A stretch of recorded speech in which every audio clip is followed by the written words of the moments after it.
I want you to leave a comment below of the most amazing thing you did when you were 12 years old, and I'll explain why later in this video. So Elon Musk was born in Africa, which not very many people know, but that didn't stop him from reading every single book in the local library. In fact, he ran out of books to read somewhere between 3rd and 4th grade. Anyways, before I get much further, I want to let you guys know that this is going to be a book review of the biography of Elon Musk, written by Ashlee Vance. Now, Ashlee does an amazing job at being unbiased, writing this book, and including both sides to every story, and it's something I wish more journalists could do so well. So by the age of 12, Elon had written a computer game with only 167 lines of code, and he sent the code to a magazine and actually won $500, which was a lot of money for young Elon. He called the game Blaster, and the player fought against space aliens. He said, "Maybe I read too many comics as a kid, but it always seems like they are trying to save the world. It seemed like one should try to make the world a better place because the inverse makes no sense." Elon's futuristic traits started at a young age, and coupled with his immense book knowledge and photographic memory, he soon became out of the ordinary.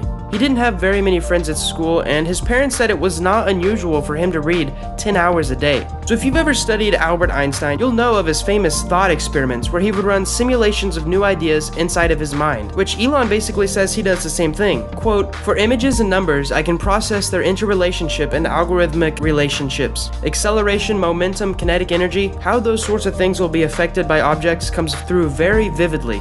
Quote. So he's kind of like an Albert Einstein on steroids mixed with Robert Downey Jr.'s Sherlock prediction and analysis methods. Pretty cool.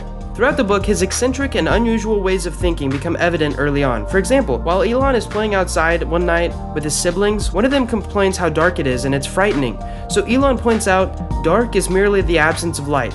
And he would continue to point out thinking flaws to people because he genuinely thought people would be happy to hear the flaws in their flawed thinking. But this is something that he states he's had to overcome and work on while managing hundreds of people. It's worth noting that Elon's dad, Errol, was quite mean and caused Elon a great deal of misery throughout his childhood.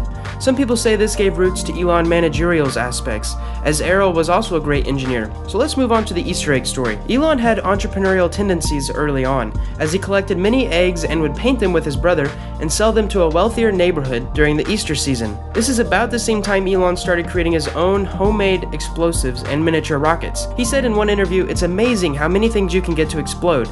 And also, "I'm lucky to have all my fingers." At around age 20, Musk saved up some money and moved to Canada. I believe to get closer to living in America because he really enjoyed America's opportunistic nature, but also to avoid joining the military in Africa, as that was quite dangerous. He spent over a year in Canada doing odd jobs like gardening, which is also something I found interesting because the millionaire social media celebrity Tai Lopez also worked on a farm for around a year during the same age. So throughout college, Musk considered making video games as a living, stating, "I really like computer games, but then if I made really great computer games, how much effect would I have on the world?" And he said he couldn't do it because he knew how much he could offer the world. And I think this is a conversation we all have to have within ourselves. So he ended up graduating with a degree in both physics and economics from the University of Pennsylvania. An interesting fact is one of the research papers that he wrote was on solar energy and the economics of it, combining both physics and economics into a single paper. After college, Elon founded a startup called Zip2, which basically combined Yellow Pages and Google Maps for an online directory of companies. One interesting thing about this startup is that Elon lived at the office. He worked some amazing hours, I mean like 70 to 80 hours a week, while taking showers at the local YMCA when other employees complained about his smell. So he was committed.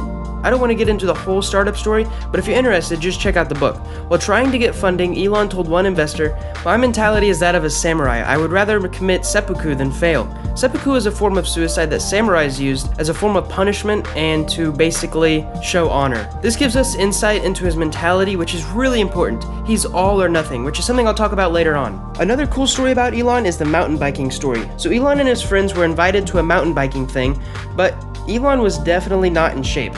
Everyone went on their own pace, and first one friend passes, and then Elon's cousin passes him, and then more cyclists, and then 15 minutes later, Elon, purple-faced, panting, and drenched with sweat, comes pumping up to the top of the hill. One of his friends said, "I always think back to that ride. He wasn't close to being in the condition needed for it. Anyone else would have quit or walked up the hill." As I watched him climb up that final 100 feet with suffering all over his face, I thought, that's Elon. Do or die, but don't give up. This mentality is also super important and something I think we can grow: persistence and endurance even through pain. So I'm going to quickly skip over the part where he makes a whole bunch of money, over $100 million, basically selling X.com to PayPal, along with a whole bunch of the difficulties along with it, so I don't spoil the story. But let's talk about SpaceX for a bit.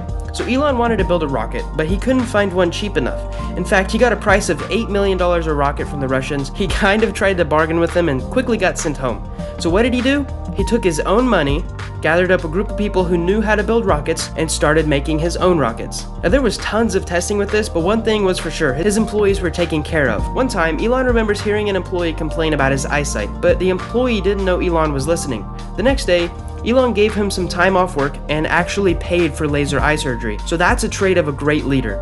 Elon did that with his own money, not the company's money. And he went on to spend his own $100 million on Tesla and SpaceX until he ran out of it and had to start begging from his friends and family. Eventually, there was a successful rocket launch, and well, now he's a billionaire. From this, we can learn 3 things about a successful entrepreneur. And I didn't even get past the second half of the book in this review. So the first thing to learn is that Elon would rather die than not try. He loves helping people, and he loves learning. The second thing is Elon never gave up, especially when it got tough. He gave it his all and had faith his ideas were going to work, even when nobody else believed in him. And the third thing, Elon cared for his employees and did whatever it took for them to get the job done. I hope you guys enjoyed this review, and if you want to read the entire book or pick out a free audiobook from Audible, I have links in the description respectively. Thank you guys so much for watching, and subscribe for more. Also, I want to give a huge shout out to Galwaro for the background music. Leave a comment what you think, and there's a link in the description.